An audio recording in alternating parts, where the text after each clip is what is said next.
We're basically taking 52 weeks to study a moment that sometimes happens in less than a second, right? So there's a real strong commitment here to learn how to stop our violence. Being so young and never get a chance to know who yourself is, so to come back and get took back to your authentic self and recognize him for the first time also help you break that cycle. I remember you saying that writing a letter on unfinished business, and that I'm writing a letter to myself at the age of 16. Dear Payne, I have a lot to express as 20 years have passed between us. I am ashamed for the pain and suffering I have caused you due to the decision I have made. I acted out carelessly without consideration for self, family, and community. Growing up as a youngin' in our household, we had witnessed violence beyond measures. Dad was an abusive and authoritative man. I can't recall a father beating mom. I was too young and afraid to help. Over those years, these traumatic events caused me to become powerless, and when I left home, I felt helpless and angry. And to restore my sense of power in my life, I joined the gang. The gang life seems wonderful on the surface, but emotionally and mentally, I was drowning. I was too ashamed and fearful of the problems at home.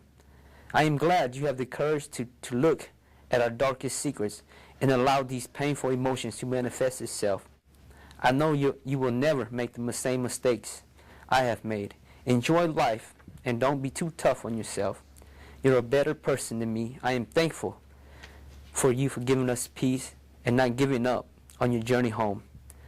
Much love and self-care, your 16-year-old self, Tao Nu Payne. I really liked how he did it from the viewpoint of his child. And for me, it's been a struggle to forgive myself and look back at that person at 21, that man I was at 21, and love him. For what I did, it's hard for me to forgive taking another man's life. And it's hard for me to look back at what I was at that point when I committed my crime.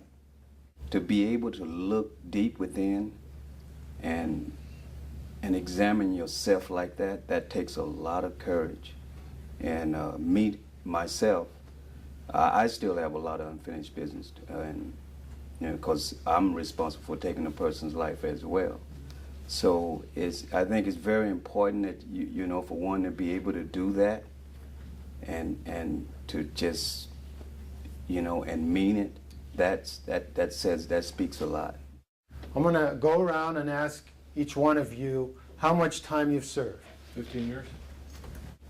Altogether, 13 years. 24. 17. 27. 27 years served? 23. 24. 14. 277 years served. Almost 3 centuries in the room between 14 people. So this letter is in response to Jacques' prompt, unfinished business, and a letter to your father. The last time we spoke, you were going in for surgery. I was 6 years old at the time. Dad told me I was a mistake. Tomorrow never came for Dad. He died on the operating table. I was not mad or upset with my father. However, I'd be lying if I said Dad telling me I was a mistake didn't affect me emotionally or take an emotional toll on me. I did not fully understand the impact of those words until I was much older. I now realize who I have become is a direct result of that moment in time.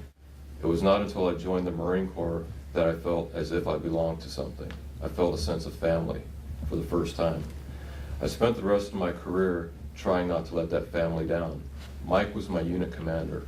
I guess you could say that I looked up to him as a surrogate father, a father that did not think I was a mistake. My entire team was killed on our last mission, to include my cousin Dave, who died in my arms. 128 missions, and on the last op, every one of them gone. My entire family, 5 men who I had known for over 20 years and served with for 10 of those years, gone in less than 90 seconds. So I walk around with a mask on, a facade. To do otherwise would mean I would have to face the reality that I felt so many people on so many levels. And as I sit in my cell at night, I can't help but think about what my dad said. You were a mistake. Listen to somebody like this gentleman that just read that letter. I've never heard more insight in my life than what I heard right there. That's what this group has done. It's taught me how these things are all, like, listen to him read that letter, that's connected to me. Everybody's personal response to that letter, that's connected to me. I feel every response. It's just, it's an empathy thing. It's incredible. What I'm getting out of this class is how to stop my violence. I grew up in a violent atmosphere, and it's teaching me how to be aware of my feelings and to know when I'm triggered, when I'm begin to lose it or get out of control.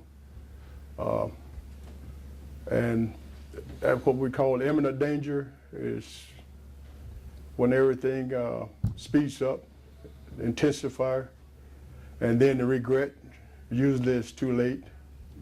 So I'm able to catch it before they get too far. How long were you in that particular one moment? A tenth of a second. I would say a minute or less.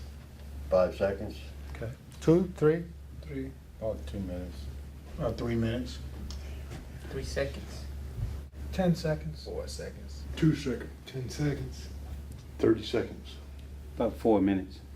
So we have 277 years on this end, almost 3 centuries.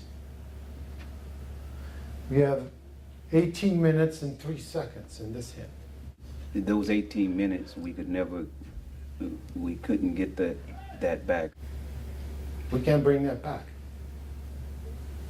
Right? But if you do the work in here, of becoming emotionally intelligent, of learning how to stop your violence, learning how to be mindful and make wise decisions, you're helping people you've never met and never seen. There'll be youngsters that are challenged in their situation on the other side of this pipeline that you could reach out to and say, let me teach you what I've learned on my side of the pipeline.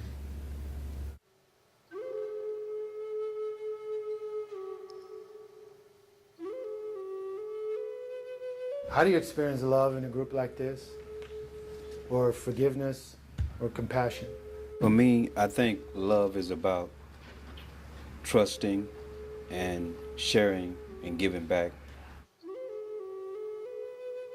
Well, I think love is being able to recognize who you are and being able to deal with yourself and come to like yourself and accept yourself for who you are. And with that comes the ability to love others. Love for me is unconditional, just having compassion, and we share a lot of love in here because we all have our stories to tell.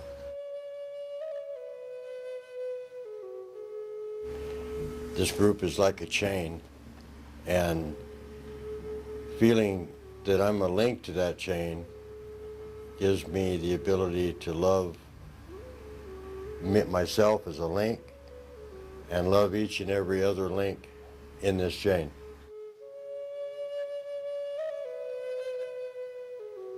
The love is having the highest regard for another, regardless of the cost or consequence to yourself. I believe that love is not just a weak, sentimental emotion. I believe that love is the most powerful force in the universe. So in a lot of ways, coming to prison, this particular prison and these programs has saved my life in a lot of ways.